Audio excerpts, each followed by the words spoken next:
Hello there, I am the Gaming Fan. Welcome to Freeloaders, the double feature for episode number 20. And today, we have some very interesting horror options for you. The first one being A Shadow Over Freddy's. This is a very unique Five Nights at Freddy's fan game.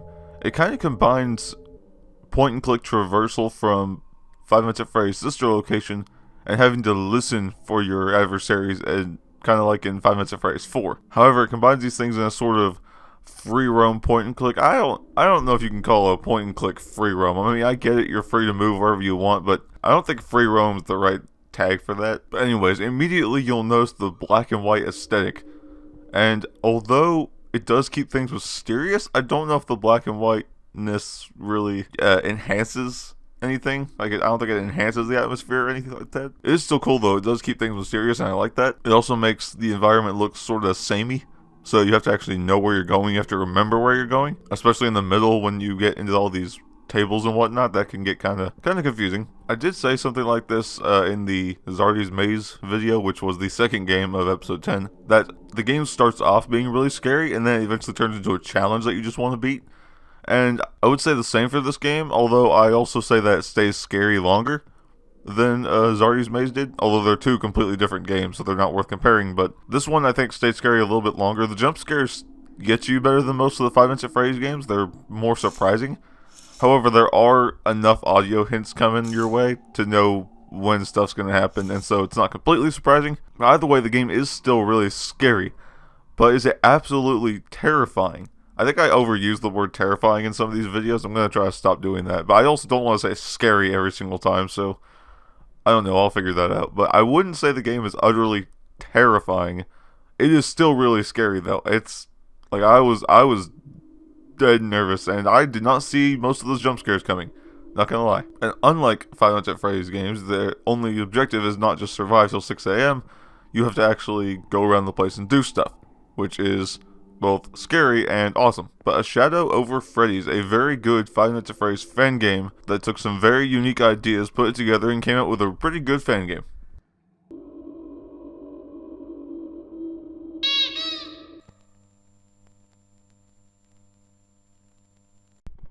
So the second game we've got for you is Spooky's Jumpscare Mansion.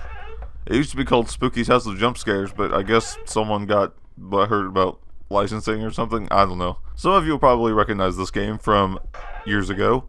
This game essentially advertises itself as starting off all cute and whatnot, and then, you know, escalating the horror into absurd levels. Maybe not quite like Doki Doki Literature Club levels of cute, but, you know, just like not scary kind of cute. And although I don't want to spoil too much for you, I think this game's biggest strength is its diversity in environments and monsters.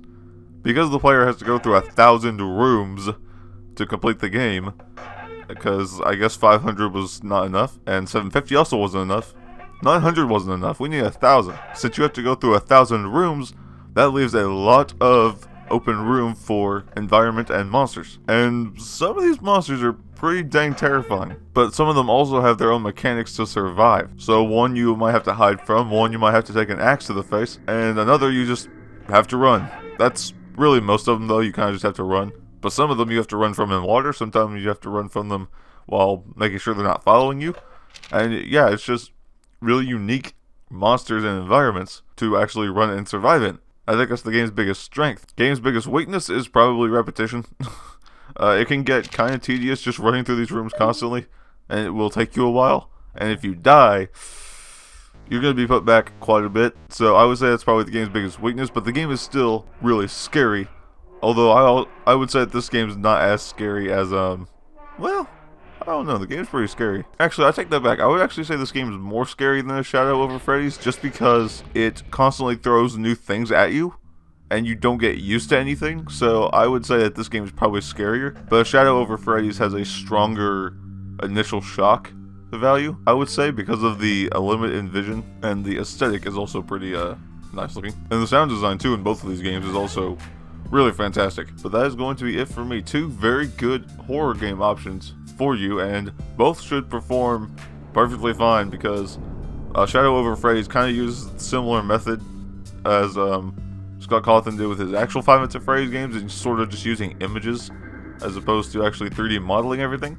And Spooky's Jumpscare Mansion is, well, you can look at the graphics and see what I mean. So that's going to be it for this episode of Freeloaders. Good luck beating these games because they are both quite difficult. I will see you next time when we defy all the gravity of laws. Yeet!